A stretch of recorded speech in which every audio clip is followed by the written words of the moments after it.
Bonjour, chers consoeurs, chers confrères, bienvenue au salon AG1 des médicaments.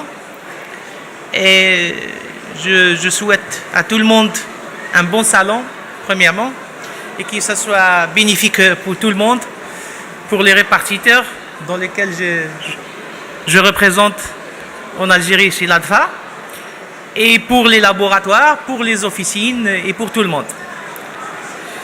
Je commence d'abord à faire un petit exposé sur le rôle et la mission de l'ADFA, qu'elle regroupe à peu près une quarantaine de distributeurs, répartiteurs à travers le territoire national. Je dirais que l'ADFA, elle est née justement pour réorganiser un petit peu le marché des médicaments et donne une prestation de qualité et d'excellence pour l'officine, pour les pharmaciens. Donc l'ADFA s'est constituée maintenant, ça fait à peu près 3 années. C'est un nouveau-né, c'est une association qui détient actuellement à peu près une quarantaine ou 48 à peu près des répartiteurs de différentes tailles et dans différentes régions de l'Algérie. Et donc, nous souhaitons travailler en collaboration avec l'INOP et nous travaillons aussi en collaboration avec le SNAPO, que nous nous sommes formés, ça fait à peu près 2 ans de ça, en une fédération qui s'appelle la FAM, la Fédération Algérienne des Médicaments, et dans lequel nous essayons de régler beaucoup de problèmes et d'essayer de travailler en étroite collaboration avec les pouvoirs publics, de réorganiser le secteur et d'être à la hauteur avec le patient. Généralement, c'est ça notre rôle, c'est donner une excellente prestation pour le patient. La répartition pharmaceutique occupe une position stratégique au cœur du circuit de la distribution du médicament, puisqu'elle est l'interface incontournable entre les laboratoires et les pharmacies d'officine. Elles achètent aux laboratoires fabricants, gèrent et stockent dans ces établissements répartis sur l'ensemble du territoire national algérien. Livrent et met à disposition des officines plus de 20 000 références dans les plus brefs délais et au moindre coût. Et ce, en respectant des obligations du service public. Véritable partenaire du pharmacien au quotidien, la répartition pharmaceutique a su se développer des services comme les outils d'aide à la pharmacovigilance, le conseil en merchandising et l'informatique officinale. Aujourd'hui, il existe plus d'une centaine de répartiteurs, dont une trentaine qui sont majeurs, 100 grossistes répartiteurs territoire national, 15 000 références disponibles, 12 000 officines desservies, 2,5 à 3 millions de boîtes manipulées par jour, dont 2 heures à 10 heures délai moyen de livraison.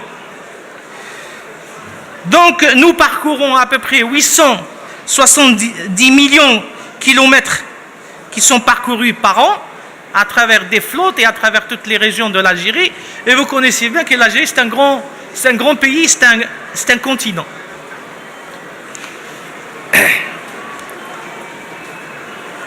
Donc, chers consoeurs, chers confrères, je dirais sur le générique, l'arrivée des génériques sur le marché est considérée comme un des principaux moyens pour entraîner des baisses des prix et des médicaments. L'Algérie est un pays qui consomme beaucoup de médicaments. L'État a dû avantager la distribution des médicaments génériques afin de combler le déficit de l'assurance maladie. Au-delà du monopole qui confère le brevet, le médicament Princeps de sa part et sa marque et sa notoriété conserve un avantage compétitif par rapport au générique. En effet, les patients ont des habitudes, les consommateurs et les médecins ont des habitudes de prescription et son entrée sur le marché de médicaments génériques part donc avec un handicap à l'avance. Cette ouverture du marché a été réalisée progressivement grâce à diverses mesures législatives et réglementaires favorisant des génériques, et à cet effet, la réglementation actuelle en Algérie est très favorable, je dirais très favorable même, au développement de la distribution des génériques. Un médicament générique est un médicament à part entière par rapport à un médicament dit de marque, ou bien ce qu'on connaît, le princeps. Un médicament générique, il a copie d'un médicament de marque, il contient les mêmes produits actifs, au même dosage, et répond même aux exigences de qualité et de sécurité. En plus, son prix est de 50 à 30% moins élevé, donc sûr, efficace, moins cher que les médicaments de marque. Les médicaments génériques ont séduit des millions de consommateurs à travers le monde. La prescription et la délivrance des médicaments génériques suscitent une adhésion de plus en plus large dans notre pays. C'est principalement expliqué par de nombreux avantages qu'ont apporté les médicaments génériques à la santé publique algérienne, aux médecins, aux pharmaciens, mais surtout aux patients. Je préfère d'ailleurs utiliser le terme encouragement du médicament générique que le forcing de ce dernier. Démystifions ensemble la croyance que les médicaments dits de marque est meilleur que le médicament générique. Regardons de plus près ce fameux générique qui n'est autre que le médicament de marque après arrivé à échéance de brevet, qui a assuré l'exclusivité du marché et créé par conséquence une situation de monopole. À l'expiration du brevet, les fabricants de génériques sont autorisés à reproduire le médicament.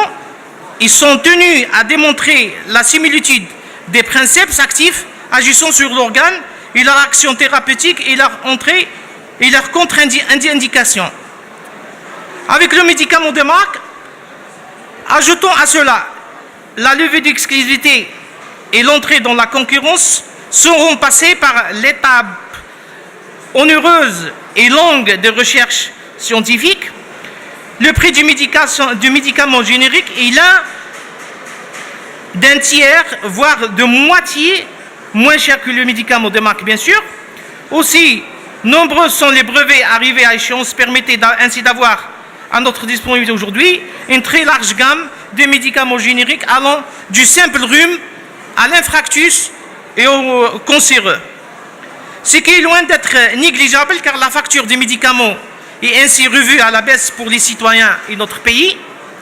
En conclusion, même si la couleur ou sa forme peuvent être différentes, le médicament générique subit toujours des contrôles extrêmement rigoureux, au même titre que les médicaments de marque, mettant à notre disponibilité un médicament de qualité, de fabrication irréprochable et à un prix défiant toute concurrence. Je lui dirais que vive le médicament générique et merci pour votre attention. Merci beaucoup. Je vous en prie, Madame Boulebarka, si vous voulez prendre place pour le débat. Ouais.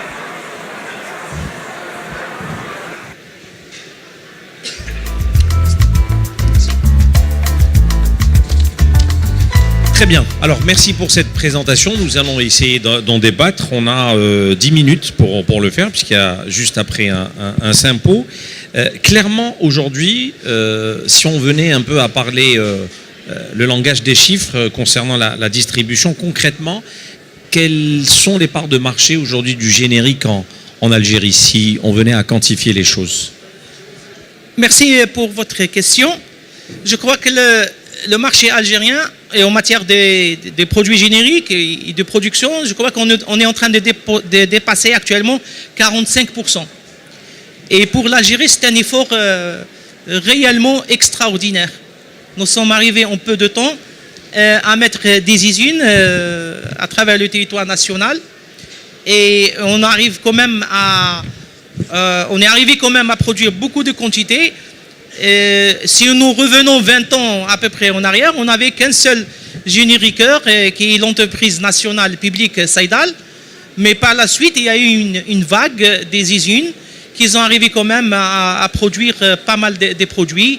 Et on est vraiment très, très, très content et heureux de cette progression. Alors, que pouvez-vous nous dire sur l'évolution qualitative du générique ces 10 dernières années? Les choses ont beaucoup changé. Oui, bien sûr. Donc, nos producteurs et nos chefs d'entreprise, ils sont toujours à l'avance technologique. C'est-à-dire, ils ont des brevets bien choisis, donc ils sont des usines qui sont bien équipées avec des machines, avec de dernières technologies. Donc, c'est-à-dire un équipement adéquat. Un équipement adéquat, oui. C'est-à-dire les machines qui fabriquent le générique en Algérie ou bien en Allemagne ou bien en France, c'est presque la même chose. Donc, reste tout simplement, même avec le temps et avec le travail de proximité aussi, avec beaucoup de spécialistes.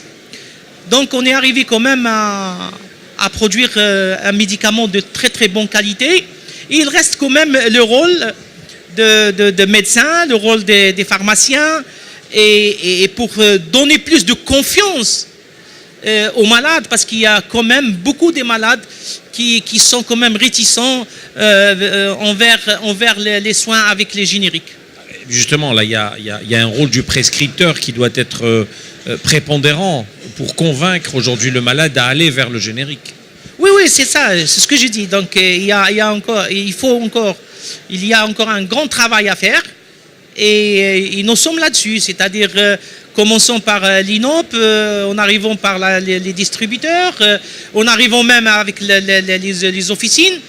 Mais il y a aussi l'encouragement de la Caisse de sécurité sociale algérienne pour les pharmaciens, pour booster et pour encourager avec les patients la consommation des produits génériques ou biosimilaires. Très bien. On ouvre le débat. Y a-t-il des questions? Y a-t-il des interventions dans le public? Oui. Bonjour, Eddie Gillissen d'IQVIA. Raboul Merka, merci pour votre présentation. Vous avez bien expliqué que le volume des génériques a fort augmenté, mais que la valeur, que le prix du générique est beaucoup moindre que l'original. Quel a été l'impact sur la rentabilité de votre activité, ou est-ce que ça n'a pas eu d'impact? Merci Géline, merci beaucoup. Merci. C'est vrai, par rapport à nous les distributeurs, nous avons ces derniers temps perdu beaucoup de marge. C'est-à-dire avec le tarif de référence qui est appliqué par la Caisse de sécurité sociale. C'est-à-dire nous sommes en train de travailler beaucoup et nous sommes en train de gagner de moins en moins. C'est-à-dire les bénéfices que nous engendrons actuellement, ils arrivent à peine à couvrir notre prestation qui est quand même importante. Vu l'augmentation des véhicules, vu l'augmentation des fuels, l'augmentation des salaires. C'est-à-dire qu'il y a une inflation qui touche pratiquement tout ce qui entoure le médicament, mais pas le prix du médicament. Voilà.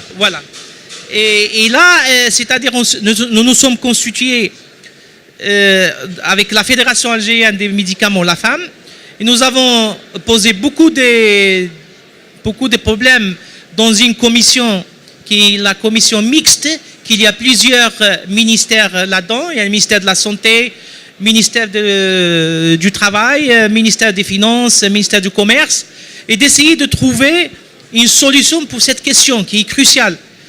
Nous distribuons pratiquement les médicaments dans un pays qui est très vaste, qui est l'Algérie, et que je considère que c'est un continent. C'est-à-dire qu'il est plus facile pour nous de livrer en France les médicaments que de les livrer, par exemple, à Tamanrast. C'est-à-dire, c'est une mission très, très délicate. Et vu, si on veut encourager réellement le générique et qu'il se place bien comme il faut, c'est-à-dire qu'il faut que le ministère du Travail et de la Sécurité sociale, qu'ils arrivent à baisser le prix et qu'ils arrivent à à arrêter ce tarif de référence, parce que le tarif de référence, ce n'est pas seulement le manque à gagner pour le distributeur, c'est le manque à gagner aussi pour le pharmacien, et c'est le manque à gagner aussi pour les producteurs. C'est-à-dire, il y a toujours une étude économico-financière pour les producteurs qu'il faut la respecter sur 4 ans, sur 5 ans, et il y a certaines rentabilités aussi à respecter, parce que les gens, ils contractent des crédits bancaires, et il leur faut certains temps pour amortir ça et pour passer à autre chose, et d'encourager aussi certaines productions.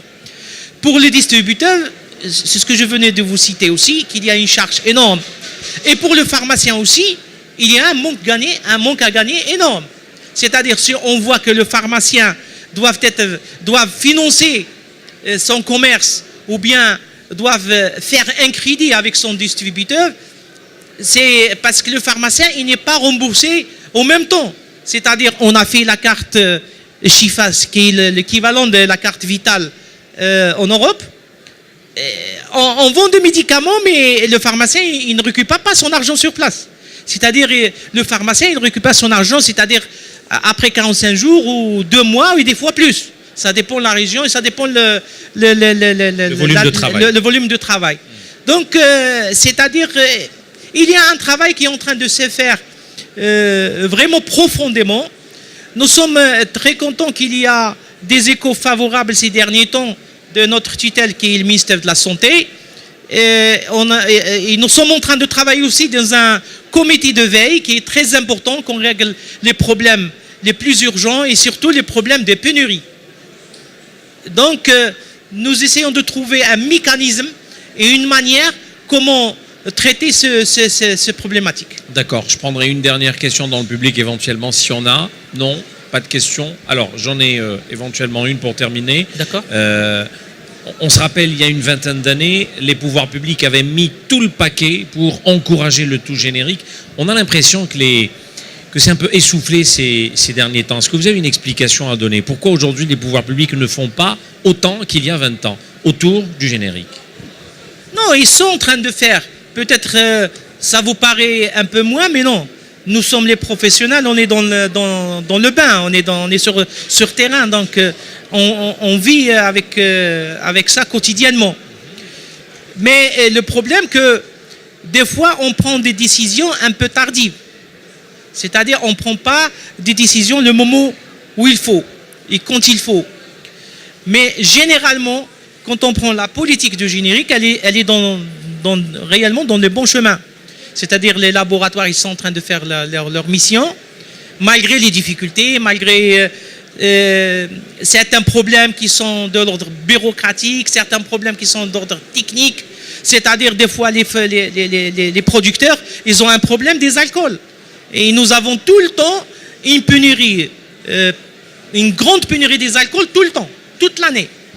Des fois, ils ont des problèmes aussi bureaucratiques de domiciliation bancaire pour les lettres de crédit pour la matière première. Et donc, c'est ce qu'on essaye un petit peu de régler dans les comités de veille et avec le ministère de la tutelle qui est le ministère de la Santé et d'y aller à l'avant. Concernant seulement les problèmes des prix, comme vous savez que le médicament, il y a plusieurs intervenants. Il ne dépend pas seulement du ministère de la Santé.